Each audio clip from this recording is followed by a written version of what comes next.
planes. Now, that is beyond what we call space-time, and as we know, if you want to travel between this star system and another, you have to travel in physical space-time, which is the fourth dimension, right? Okay. Yep. And advanced flight travels at what we call warp speed, where they actually warp space-time, so you travel faster than the speed of light. And that's folded space-time. Right? Folded space-time. Yeah. Right? Mm-hmm. So you fold space-time and you jump across the galaxy. So instead of 100,000 years, you jump across the galaxy in a matter of an hour, let's say. Yep. Right? Yep. Now, this council is called the Council of the Eschaton. Okay? That's the best way to describe it in our words. Which eschaton means the end of space-time. In other words, beyond the dimensions that we call space-time of past, present, and future. All right? So okay. The spirit dimensions, or which is where our higher bodies, our mind exists, our soul, if you want to call it, it doesn't exist in the physical dimension, which is all of the psychic phenomena and everything are actually just describing something that always has been. Not only for us, but for all the other creatures. Mm-hmm. They all have, in a sense, a higher dimensional existence. Yep. Do you see that? It means which is why the natives knew. Yeah. That's why the natives knew there was a spirit behind the fish and the dogs and the trees and whatever. They had a higher dimensional existence. It wasn't just us. Yes. We're the higher form of the, quote, sentient beings, so we're like the gardeners of the garden, right? Yes. Yep. Totally. And there's a collective called the Council of the Eschaton, and many of them are human or humanoid, but a lot of them are not. They're all the way from plasma beings to all kinds of creatures that are beyond the imagination or Star Trek or anything, and I've been there face to face, okay? So I know things that I've never explained to anybody. I'm going to explain some of them now. I've been to the council, before the council, 3 times. And I'm supposed to go there again soon. And our Earth is hanging in balance. And the future is not solid, as I've said before. The operations of a person who's called to speak and brought to this space-time or brought back here is to give a guidance to the corporate, if you want to call it, the intentions of the public that create reality, which is why all the lettered agencies and all of the governments and all the religions and all the educators are all just ad men. They're all just like the miniseries on TV Mad Men. They're Madison Avenue men. They're marketing because they know the marketing creates a psychic imprintation on the public's consciousness, and the public's consciousness literally manifests reality. Yes. You follow me? Yes, totally. So in other words, the engine of reality generation is us, and we're being perturbed by both positive and negative forces that determine which pathway or timeline we're going to follow. Okay. So when you have a great teacher like Yeshua HaMashiach, who is the, quote, the son or a higher being, the Father in the flesh, it's the best way to explain it to people because most people have a very rudimentary understanding of who he was. He descended to our space-time, and his father was not the Holy Spirit that entered a virgin. That's another blasphemy. Because no Jew who is a Torah Jew will say that.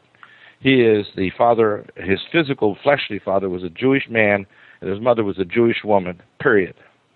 But his spirit was a great spirit. If you want to call it like the natives would say, what they call Glooskap. He was the I am who am. He is the initial I am. He had the full knowledge of the creation in his being.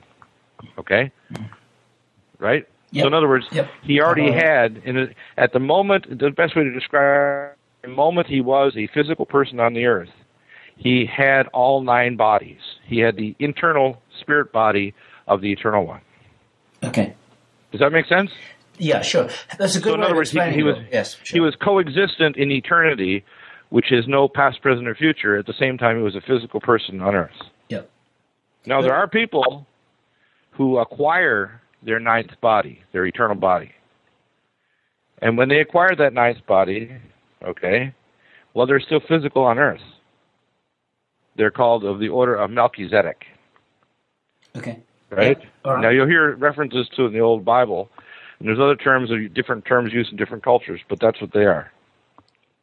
And over the span of human history, there's 24 Melchizedek, which are basically those who understand the nature of reality, the nature of the universe, and are here as teachers to teach so that when the consciousness is changed, the public will choose a timeline.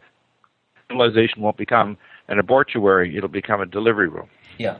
And we will start interacting with advanced cultures. And the big opportunity here is that we have a vote. This is what this is we have a vote. About. We're totally listen. I'm not a dictator. I'm not starting a church. As people say, well, you should start a church. I said, no, you are the church. You are the manifestation of the shattered visage of God Himself. You are a light being becoming aware of the supreme nature of what you are and the fact that you have absolute ability to create yourself. So, like, for example, when we talk about the Bible, God didn't create evil. God didn't create Lucifer, the light being that became Satan. He created the potential for ultimate infinite creativity in every being so that we can become whatever we decide to be, both personally and collectively. In other words, we are co-creators of our own universe. Okay. He's created us literally to become His children, to become a creator of the universe, to manifest His will. And we Shema, when we hear in the voice, we call the phonons, the vibration of the spirit, the light, the energy, the beingness, and the higher dimensional vibrational planes. When we know the will of the Creator, we literally become the intentional creators of the universe. In other words, we create life extension, leaping across space-time, interacting with advanced beings. In other words, the political system becomes irrelevant. The religious technology and dogma becomes irrelevant because everything is swept aside and there's only one truth. There's not millions of truths. There's not opinions. There's simply the way it is. Okay. Yeah. Right? It's all a matter of ignorance. In other words, the reason why we have thousands of religions and different scientific things and the scientific method is we're ignorant. Yep. And ignorance is a basis for all these dialectics. And, of course, evil is using the dialectics of ignorance and controlled ignorance so it can lie to us about the name we are, so it can control us and steer our timeline toward its own purposes, which is, in a sense, a form of corporate suicide. Yeah. Taking advantage of the whole thing by putting one of these things against the other all the time. Right, right. Now, here's how this is coming together. There are many, many rising up. And I believe that you're one of those rising up.